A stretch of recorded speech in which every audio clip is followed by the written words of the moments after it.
Here we go, and good morning, everybody. Welcome to Wake Up Baltimore. Yes, It's Dr. Wake up, Z people. and LT. Dr. Z, Yes, what's going right. on? Good.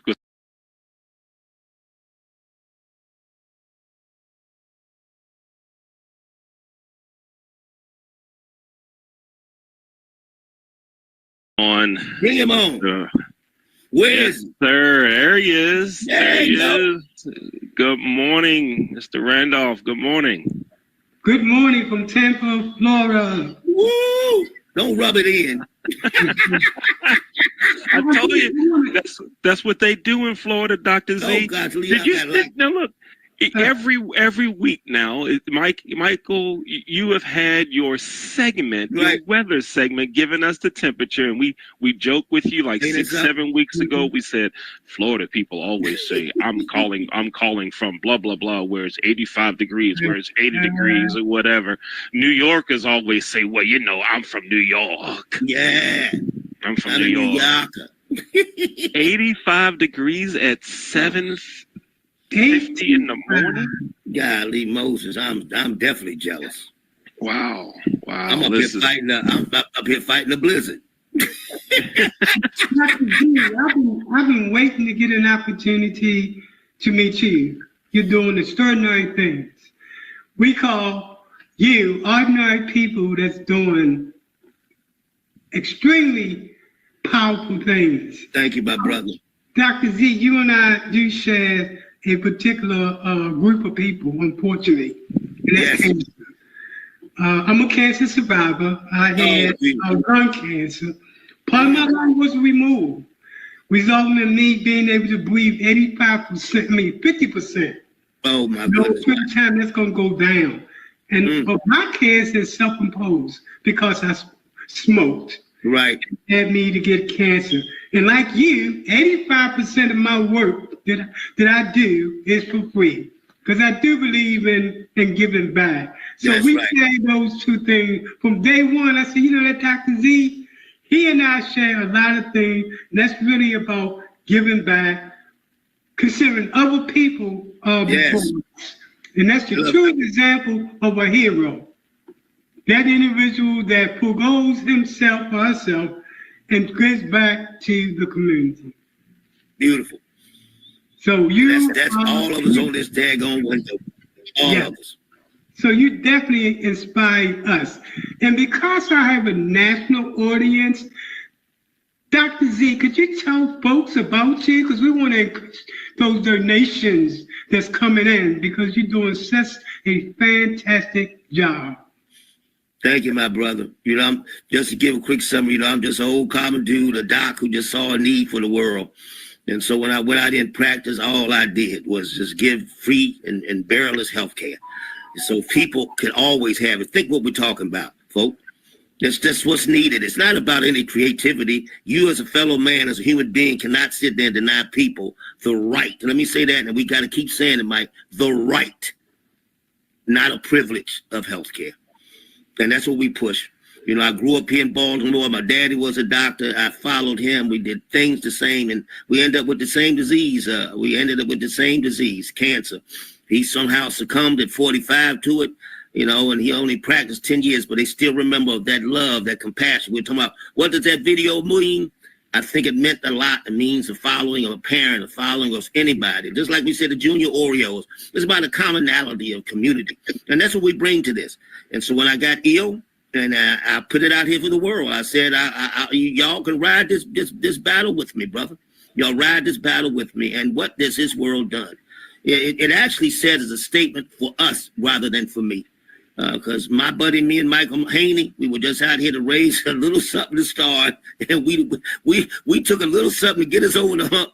Two men talking in a hospital room at 8 o'clock in the morning because he came over early, and look where we are, brother. We 260,000 in, and that's not just for what I am. It is for what we are.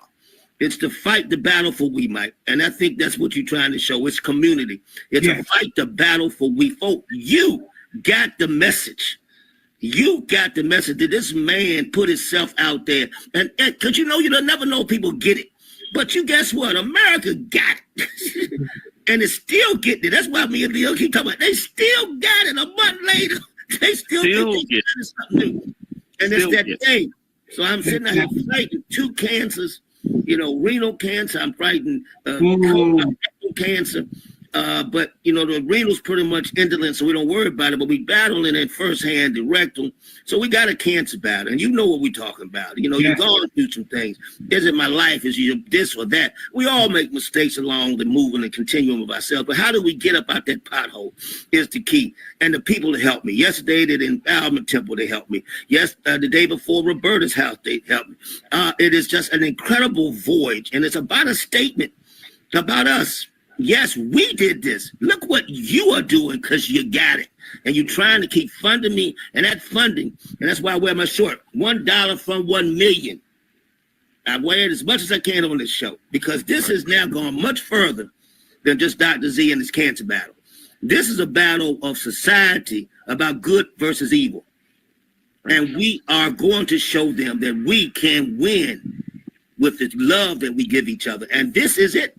I'm just dumping it back into the people, taking care of what we need to, and you got to trust in the hands of people.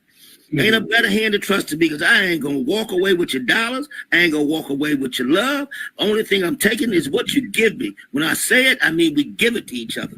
So when you ask me to tell you that story, that's the story. That's what we're fighting and battling every day. And I need you this week, folks. Starting chemo on Thursdays, I said earlier, we need each other. I need everybody in the viewing audience. I need everybody in everywhere on this planet. And we getting people international. I mean, I got letters from across the big pond, they call it.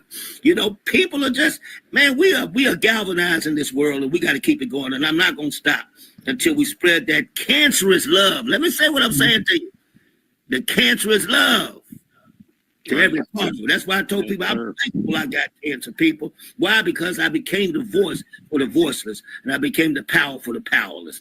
And that's what we talk about. And you ain't got to be in my position. You don't got to be. You could just be a guy standing in the corner that wants to do right and take the lady across the street and hold her hand.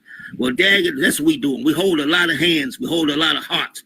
Let's get out here and fight this America. So, Mike, that's where I am, brother. There you go. Now, Mike, tell us what you do, because you do something special that helps others. And I want to give some shout outs to folks that are watching. I want to give a shout out to Jarvis Thomas. Yes. That's my brother. That's my big brother. That's your big brother. That's my big brother. We go with it. That's my big brother watching. Thank you for watching, my brother. Thank you. Yes. Thank you. Thank you. Mike, go ahead and tell us. Yes, Mike. Tell us what you do. Tell us what you do. Shed some light on what you do. This is your time. Tell us what you do to help. So before we get started, let me say to my followers in Florida and California, where most money comes from, you already know what to do in terms of donations. There you go. Hit that donation button and give some money. Let's raise those numbers up. So my name is Michael Randolph, and I'm coming from Baltimore City, Sandtown, Winchester community, one of the most violent communities in the nation. And I went from a menace to society when I was growing up to a hero of the community. Dr. Z and I both share also something. We both are healers, be it physical or community. So we share so much together. So when I grew up in Baltimore, I got to about the age of 20. And the question became to me is, why am I part of this insanity? I grew up on Pennsylvania Avenue. They call it Gangster City. And unfortunately, I aspired to be a gangster until God smacked me and said, boy, that's not the way you're supposed to go. And from there, I've begun to think about what can I do to solve the problems in my community.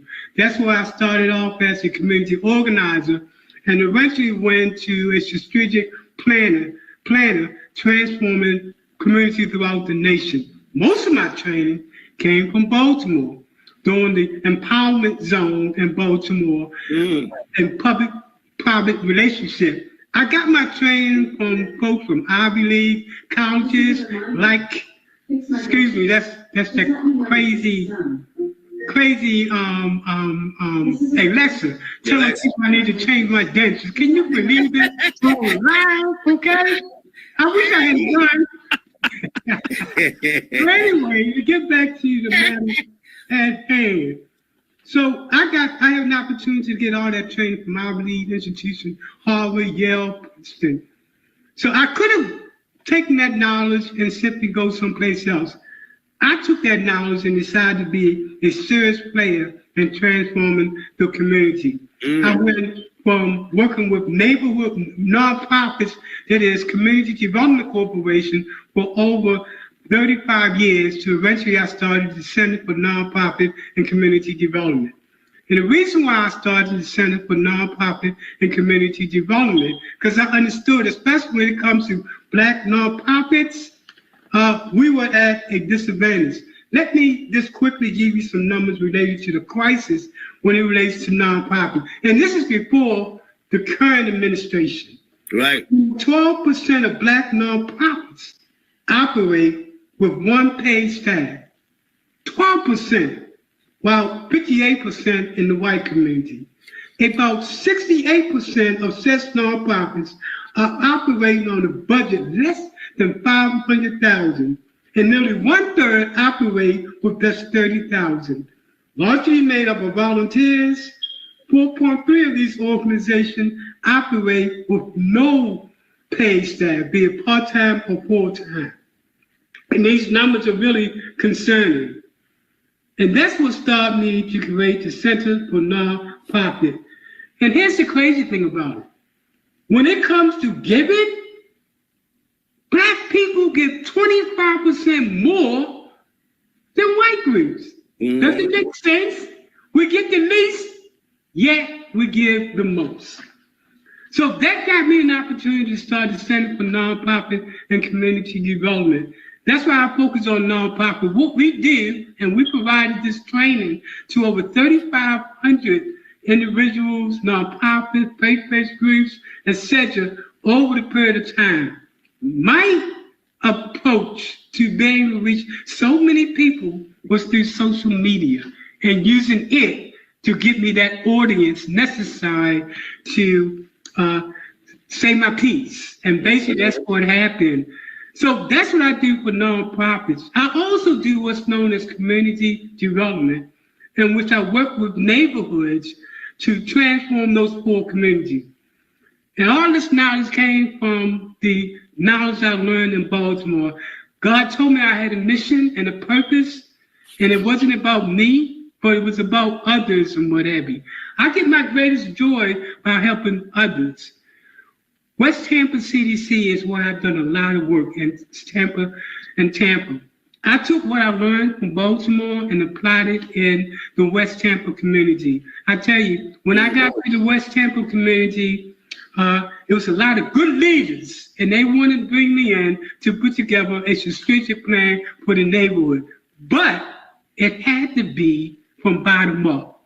So many times what happens is that people come in to change the community, and what normally happens, the community remains the same.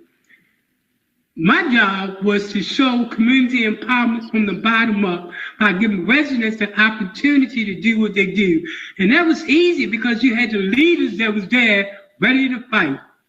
So I'm proud about the work in West Tampa, but simply because we became an organization with no money and little money to an organization that we respected throughout the city and the state of Florida. And I give it to the people that's in West Tampa for that particular thing. And I based on the knowledge that I got over the years in Baltimore. Every time I talk around the nation, I talk about Baltimore and how it all got started. We know that at one point, Baltimore was a center of attention. When the Smoke administration, the Rouse administration came to say, how can we do a comprehensive, holistic approach to transforming the community? That's where it all started from. Now, the unfortunate thing about Baltimore, where they had the tools to do it, what they didn't do was empower the community. As a result of that, when they got finished, they left and the community had nothing. What I did in Tampa was empower the community first and then bring in the different players, banks, institutions of higher learning, government, and things of that nature. So it becomes a truly community-driven approach. And I do I take pride in that because what some of the things residents were saying that now finally we control the process. And that was again because of that good leadership that was there. And what's important to any foundation is that you have to have good leadership. You have to have a good strategic plan. That's what I came in. And then you have to have partners. That combined together brings about this holistic approach that we call comprehensive planning. And again, for the folks in West Tampa, I take my hat off for that particular respect. Since then, that strategy now is being used throughout the United States in the poorest neighborhoods in the nation in order to change the narrative. I became so good at what I did in West Tampa that back in about 2001, the Enterprise Foundation, I think our community partners now, brought me back to put together a strategy for Sandtown. I mean, I was proud. I said, I could come back to my neighborhood because that was the game plan to come back and solve the issue. Unfortunately, when I started to talk about the community control, of course, that was not funded. You know, immediately, because how dare you talk? No, we're supposed to be in control. They are supposed to need us. I changed the whole narrative, say, no, once you educate the community, then they can change the narrative. One of the things that I've done in West Tampa was to create, with the community and with partners, through public and private relationship, is to Center for Nonprofit, no, not that. I'm getting confused now. Give me a second. I'm not normally up this early, and I only have. but even with all that, here's the big piece. Listen at all that you are doing to help communities that help people. Come on. Yeah. I mean, boom, I'm doing this. I did this. And you said it 3 or 4 times. It's helping others. It's not about me. Right. That's what this show's about. That's right, brother. That's what this show is about. Right, Mike. Yeah, I'm honored to be on the show. One of the projects that I started in West Tampa, and I hope it goes national, is what's known as the Technology, Wealth Building, and Job Creation Center. Did you know, and I'm quoting from McKinney Institute, while technology has the potential to widen the racial gap, it also has a possibility to shepherd this new technology to an inclusive way that not only yield equity benefits for Blacks and other marginalized communities, but also accelerate the closure of the racial gap.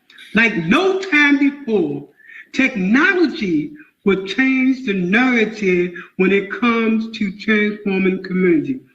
The Wealth Building Center focuses on how do we monetize the talent of the average individual to make money.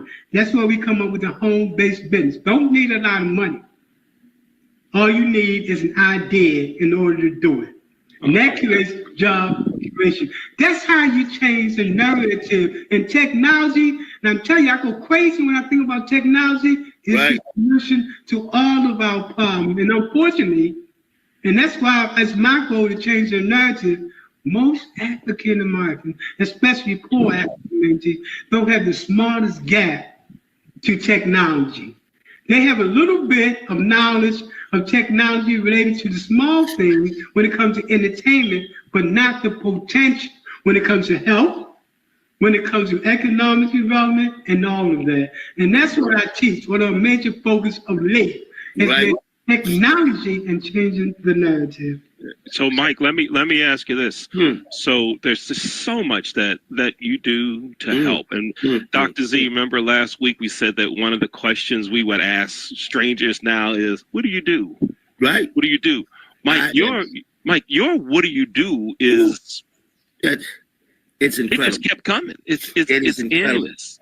It's endless. And I also think I heard you say that 85% or so of the work that you do is for no cost. Right? It's for free. It's free. It's free. Because free. Like Dr. Z, it's not about the money. There you go. About the impact. Say, hit that again. Hit that. Beat that again. Say it one more time, Mike. Money, it's about the impact. Yes. You know what? And Dr. Z will concur with me. You can't take that money with you. No, baby, no way. You can't take that money with you, but the work you did and what you leave behind and the life you changed and the blueprint right that you put together is what it's all about. It is amazing. It is amazing. Yeah, look, he's talking about Sandtown, Winchester. What am I doing? I'm sitting here today at Lafayette and Fulton. That's Sandtown, Winchester, baby. Look how we mirror each other. Yeah. Ain't that something? Sandtown, Winchester, baby. You know that? He said Enterprise Foundation. Folk, let me tell you about it. That's Jim Rouse. Yeah. Let me tell you, Jim Rouse was a love, baby.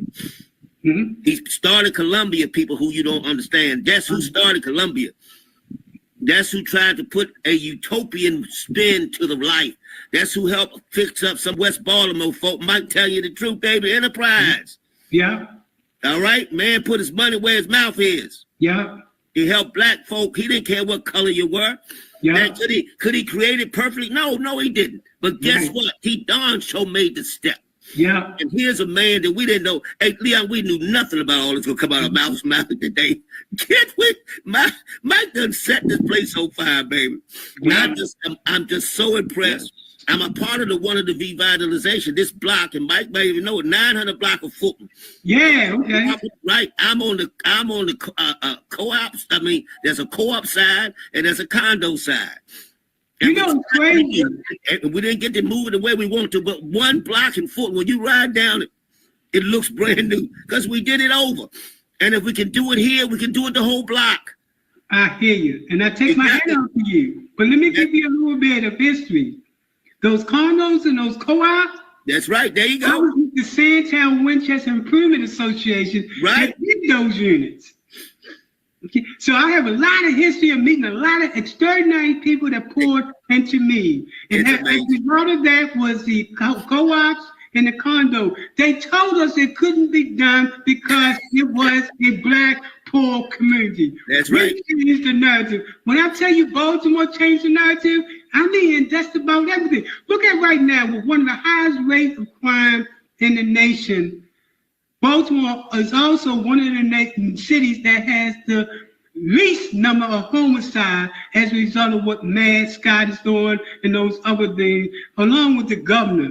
Right. We've shown that even in the worst of the worst, we can change. From the fire, from the dark, comes the light. And that goes to people like Dr. Z, that gives up of himself simply because he had no choice. It's not like he had to. He had a force that was driving him. Yes. And caused him to do what he did. Anything else he couldn't do. It was because of that. And God loved you, Dr. Z. Because you know what? You make God smile because God said, this is the best of us. This is the best of us. A man who used his sickness to heal other people. Now tell me what's wrong with that. Take that money right away. Yeah, we said we was gonna try to. You're doing it, Mike. We said we gonna try to find out what that video meant. It's up in that corner. Yep. We need this people. See, Mike is that's a part of that. Is a part of that force. Yeah. That's why it's hitting everybody. Because in the depth of each one of us is that angel that wants to come out and heal us. And like I said, if I got to be the force, if I got to be the face, then put me out there. It ain't about the money. Yeah. It's about the care. It's about what we brought on this program today. Hey, we did not sit there and know what we're going to catch. But we catch the pearl, we catch the gem, we catch the life. And that's each one of you. Folk on Sandtown, Winchester ain't bad people. We good folk, baby. We ain't the why. We much higher than that. We are Baltimore. Now, a city that can give, a city that can touch. Yeah. And Mike showed you. Look at that. What did we pull? What we pull up, Leon? We pull out the pearl and the diamond, baby. Okay. Yes, sir. Okay. Yes, sir. Yeah, that's what we do here. That's right, baby.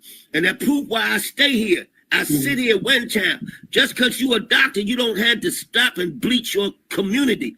You ain't nothing special. You just got that position in life, so spread it to those, so those who are less fortunate can see what you do and lift you up. Now you see why I stay right here. Been here 30, 40 years. Sandtown, Winchester, Dr. Z, the doctor. Everybody say, oh, rich, go to suburban move. No, nigga, no, I stay with my people. Again, from those folks from around the country, especially California and Florida, because you got the most money, hit that button and give it a donation. Hit that button and give a donation. Right, baby. Because this man speaks from the heart. He speaks from the heart. And you can't change society without giving. If you're not doing, especially those people that just talk the talk, it's okay, just donate. Then you can still talk the talk and do nothing to change the narrative. That's right. With the technology center, what we're doing is extraordinary. In the course of the neighborhood, we're teaching young kids how to do mobile applications. Beautiful. How to do game applications. Can you imagine what these young people are going to make? We're teaching them technology to the point where so they can make big money. There is no limitation when it comes to technology. We're teaching these young people all kinds of things. How to do web pages, how to do code, you name it. These young people have a future now because of technology and of course because of God. Because without God, none of this could be possible. And I give all praise to God. So Mr. Randolph, how do people get in touch with you if they want to talk to you about what they want to do in their communities and they need your expertise to help them get there? How do they get in touch with you? Well, I can be reached at Center for Nonprofit and Community at gmail.com. That's Center. Okay, good. You make it easy for me, right? Yeah, you definitely can. Especially if you're coming from a poor neighborhood, a community of color. I'm not afraid to say it. Yeah. Black in particular. And you feel as though nobody's looking out for you.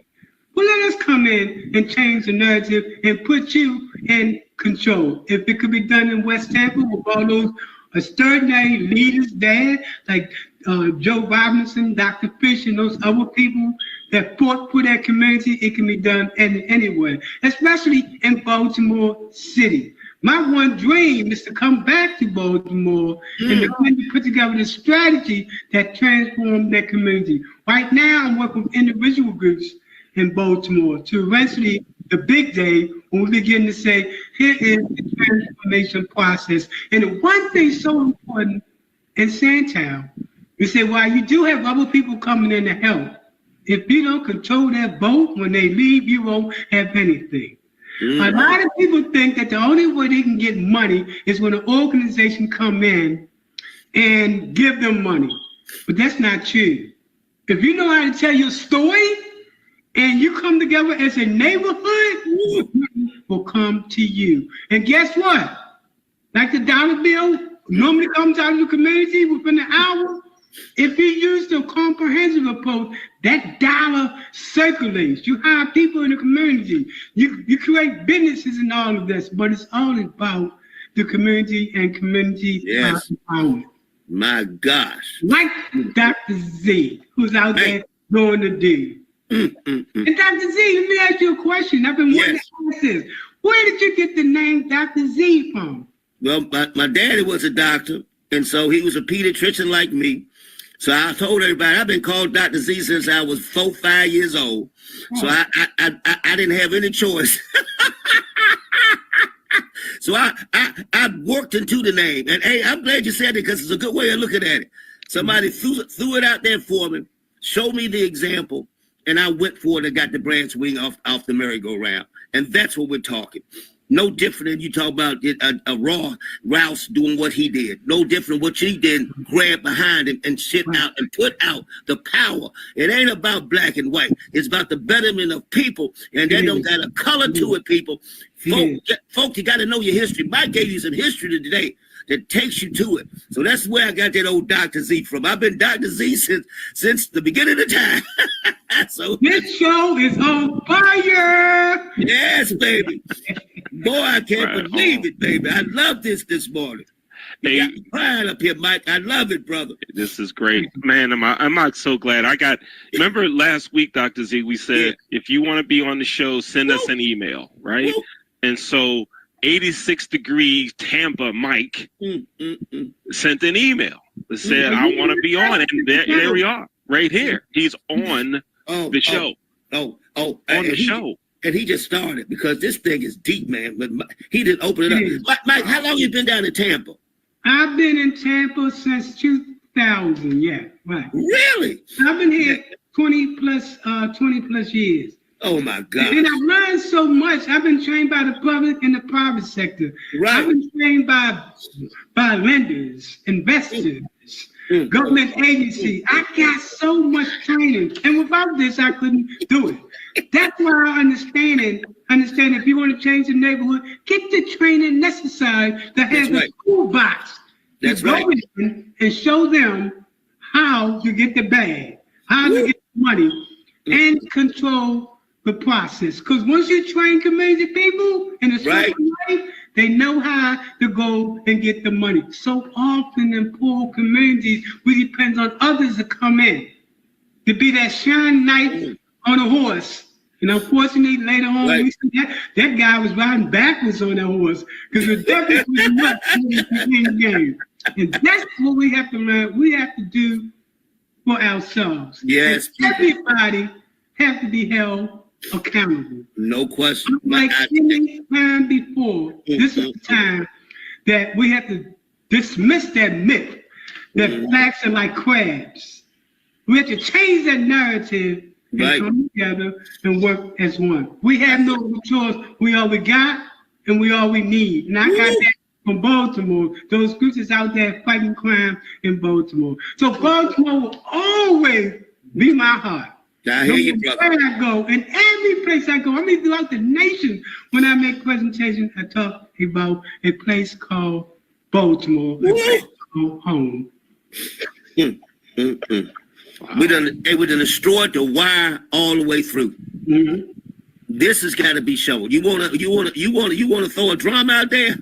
Yeah. Put this on and replay this show tonight, and it shows you what we can breed and what we can build. This has been phenomenal. Mike, you've taken us to another level, brother. Thank you, my brother. Who even knew? It shows you what we got. Yeah. Look at that, Leon. It shows you what we got, brother. I am truly amazed. It's been the highlight of the morning. This has been a great opportunity, a great message, and it's gonna go, Mike. You got more to tell, baby. We're gonna be pulling you up. I appreciate you, Dr. Z, but it's not about me. It's about the money, folks. That's right. New York, California, and Florida, among the states that give the most money, you know what to do. Hit that donation button. Hit that donation button. Make yourself feel good. And that's on all of us. Hit that donation button so that Dr. Z can continue the work that he does. Hit that button and donate. And I know people from around the nation is going to be watching this right here. And for all of my followers, please hit that button. Let's change the narrative when it comes to Dr. Z and his donation drive. Be sure to tell them how they can get that money, how they can link up and give that money. And let's just change the narrative one person at a time. Put the trust out there, brother. $1 from 1 million. It don't take a lot. And you said it's not the money, but it's also the money in the right hand. We ain't putting the money in the wrong hand. Trust us as people. Trust Leon with his racquetball. Trust Mike and his support systems. Everything. He's got the history. We all here together. We ain't here to take your dollar. You don't need to worry about whether the structure's in place. You don't need to worry about nothing, because when you trust, we come with the answer. And when you put that dollar in the right hand, he is not going to do you wrong. And you got community. You got us right here. $1. Don't take a dollar, but the power of that million changes lives. We had 1 million here tomorrow, and instantaneous we could do it. Then we fix this neighborhood. Then we fix this heart hood. Then we fix this city hood. We can change it. The three of us right here have proven it to you. This interview has been phenomenal, showing you get out here and push that button like Mike told you. And I got to say, Dr. Z, and people need to understand this, even at your worst, when you feel your worst because of all the treatment that you're going through, you still give your best. Thank you, brother. And people need to understand that. Even at your worst, you do your best for other people. And we thank you. Thank you for what you do and what you're going to continue to do. On the other side of cancer, you're going to come back and kick even more butt. And inspire other people that have lost their way to say, straight. Yes. We do this. And God has a purpose for everything. Nothing happened by chance. God understood that soldier called Dr. Z is the one that can bear this burden and change the world. Yes.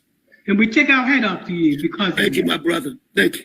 Leon, I told you I was looking for something. We just found it. Got it. Yes, was it. Found it, Leon. We found it, baby. This was it. He told me why they keep looking at that video. Because it gives everybody some hope. Yes, it does. It does. You hope. Gives you hope. It does. When people are still seeing it a month later, 3 weeks later, and they're still seeing it, and it's resonating with them. Yes. Right. And it's going across the nation. And with someone with Mike, with his reach, and Mike, your knowledge of this, y'all just come on and think of where this could grow to. Yes. Where this could go, how we can solve so many problems, eliminate them, fix the issues that our communities are facing. All because people are stepping up, doing something, giving, being involved in the community. There's something we can all do. Come on, y'all. Come on, we can do this. This has been I'm just moved, brother.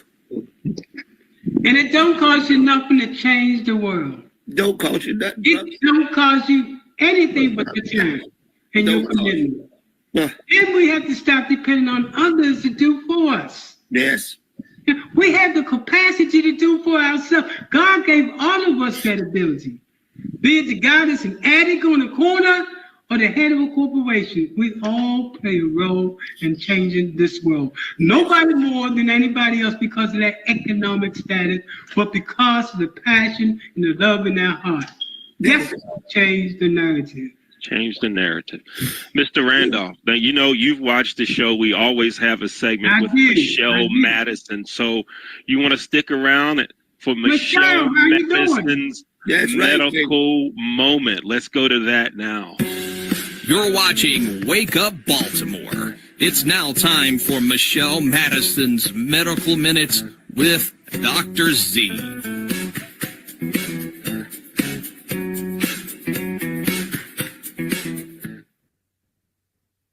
All right, here we go. The first question. First question.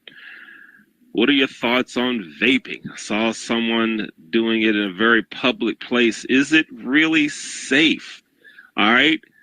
I'm going to get Mike, Mr. Randolph, you and I get short answers. We get like 1 or 2 words for our answers, and Dr. Z gets to tell us the whole thing because we don't want people to confuse and think that you and I are medical professionals because we're not. So we just get, you and I, all we get is a yes, no, do it, don't do it, eat it, don't eat it. That's all we get. All right.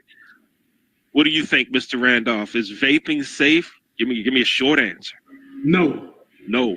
I agree. I don't think it's safe. Stay away from that vaping. Don't you vape. Dr. Z, give us the real skinny. Now, with you. You know what? In it itself, it's a drug thrown out there, probably is minimal to nothing. But they missed our point where we've done so much. It is the mental aspect of needing a substance to move you. And that is the key. It's my problem with legalizing marijuana. It's my problem with medicalizing marijuana. We have to look that we cannot continue to place in front of us substances that take away from the best of us. And that's what we just said. You want to vape, you call Mike Randolph. You want to vape, you call Leon. You want to vape, you want to call Dr. Z. Because we're going to tell you what you can do in a substitute to that is walk out here and do what we talked about in this show. And I ain't got to reiterate. We done laid a vaping blessing on everybody today. It's about substituting your life. It ain't a major medical issue. Yeah, we got some stimulants in there. We got that. But you are substituting, again, that sociological dysfunction that takes you away from being the best of you. That's how I answer that question. No, we don't need no vaping. It ain't gonna kill you. It ain't gonna be a lot. We don't need to get into specific drugs, and we don't get into. But we need to look at what the power it does, and the power it does is it takes you away from you, and so does marijuana. So does everything else. Whether it was a lemonade you drank too much, is if it holds you from being you, you got too much problems. You are addicted to the wrong thing. Love that line. If it holds you from being you, that's right, baby. Gotta change. Gotta change. Gotta change. Gotta change. And I can't. We're gonna go back to Michelle for a second. I can't get away from this quote. That's right. It's not about the money. It's about the impact. I don't even know why we had to bring that one up again. But y'all look. Beautiful, beautiful. Man, it's I love it. That's the line of the day. The line of the day. Here we go. Michelle's second question. Is there here we go. Is there a physical reason why women play softball with an underhand throw? Are they physically able to throw a fastball like men? Mr. Randolph, what do you think? Yeah, I don't know. I'm going to take the I don't know. You taking the fifth? You gonna take the fifth on that one? I'm like Dr. Z answer that question. I'm back. I don't feel like getting knocked down by some female because I said the wrong thing. I'm giving it to Dr. Z. You know what? You know what? I'm going with you, Mr. Randolph. I'm not. I don't want any emails, texts, phone calls. I don't want to be at the supermarket and some lady comes up to me and says, I'm out. There is no answer. Dr. Z, what do you got for They already know the answer to this. When women started playing basketball, they look awkward. You look at them now, they look almost like men, meaning they play with a formation and movement of stroke that is almost analogous. And so a lot of it is being introduced. So it's nothing physically about the female dynamic that should stop you from throwing an overhand handball rather than an underhand. It's been what we put you into. And that doesn't say that a woman has to do everything like a man. But we can do athletic talents fairly equally when we've been exposed and out there. So she can fire that fastball just like that. But those opportunities have probably never been there because you really don't have many women playing the hardball game. But when you go back to basketball, and you all know it, look at that game 20 years ago and look at that game today. What did UConn look like yesterday? Man, they were firing that pill up like I'm looking at the guy there, the professional NBA player. I mean, them girls are throwing the pill down. Hey, look, somebody will get on my team. I tell you what, when I say pick them back in the schoolyard, back when you used to do back in the old city, you know, Mike, right now, girl will be left out 40 years ago. I guarantee you, look at her butt right there and say she might get picked. So women got the talents of men. It's about having the opportunity, but we all still have to put things in perspective. All right? It's just like last week we talked about men playing with women on and on. We won't rehash those transgender points right now, but we can give a chance to everybody so the playing field is right, but always say it ain't got to be that you got to get in everything. A man ain't got to get into everything what a woman does. A woman ain't got to get into what a man does. We got to stop this, America. There is a difference. There is a man, there is a woman. We don't have to be equal on everything that we do. But do we have the potential? Yes, and we should get everybody the potential to do. But let's put our minds and do what's right and not be so crazy and foolish when we think everybody got to be ubiquitous. All right. There you hear. I did it for you, Michelle. I wasn't afraid of that. The last question. What is methadone and why is it something used by drug addicts? Hey, baby. I'm not even. Mike, you gonna take care of that? Well, I the white candy and transparent, I wasn't heroin addict back in the day. And I got on methadone. But unlike most people, I got on methadone for the purpose of stopping. There you go. Not for the purpose of getting a free high. Oh, let's say that. Say that one more time, Mike. Say it again. You got for the purpose of doing what? For the purpose of stopping. Say it, Mike. Not for the purpose of going on. And my strategy was to start, I think they started doing like a 5% dose, somewhere like that. I went at a 3, 2, and 1. And guess what? My cancer told me, well, Mr. Randolph, don't worry about it. You're going to be on methadone for the rest of your life. There you go. And I was saying, I don't think so. I got a purpose. And my purpose is to use this as a mechanism to get off. In a lot of cases, unfortunately, those doctors, those practitioners that's getting money, they tell you that you never will be able to get off. And I'm telling you, as a true example, you can and you will if you come in with a plan to stop. Leon, I can't say better than that. That's why I knew he was going to answer. Michelle, methadone ain't but another drug, baby. And if you don't put the mind right, you just stay there just like they told Mike. You're going to be here forever. Yeah. But if you use it, and that's why I said, say it again, he used it to get off of heroin. If used as a right tool, any of these self-movement of drug use, these addiction clinics can work, but you cannot leave that the individual has to improve his being, not his drug use. That's the problem. Many of them substitute your new drug for your life drug. No, your life drug got to be there to improve, as Mike said, to the betterment of being a person. If you ain't ready to be another person, you ain't gonna never get off that methadone. You ain't gonna never get off. You have to change you. I like what I said earlier. Stop substituting stuff in for the sake of being who you are. Marijuana, same thing. You may not call it methadone, but if you use it like it, you stuck on the drug. And you will never find the you that you search for. Mike shows you. We've given you the example. You get yourself in the right mind and look at your consciousness, your love, your compassion. Same thing Leon's doing in the racquetball. Same thing we all bring to it all. We bring you the passion to be you. And the only addiction you need is getting there. All right. All right. Now,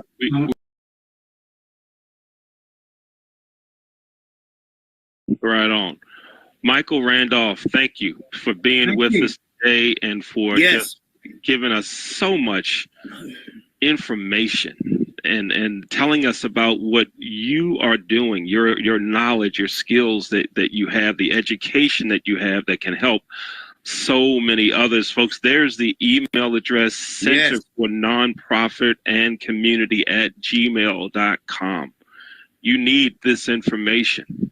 We have an expert right here that can help you get things moving to improve your community. Especially if you're a Black female. Black females are funded the less when it comes to nonprofit. Yet, it's the Black female that does the most. So we change that equation when it comes to Black organizations, but especially Black female organizations, and showing them how to get the money and building structure.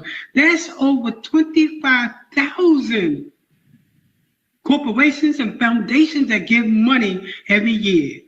And the average person only know about 0.1%. We connect them to that money. And chance of making the change, because no matter what you do about the money to do it, you can't. You have all these nonprofits, almost 33%, that are functioning on no money whatsoever but through donations.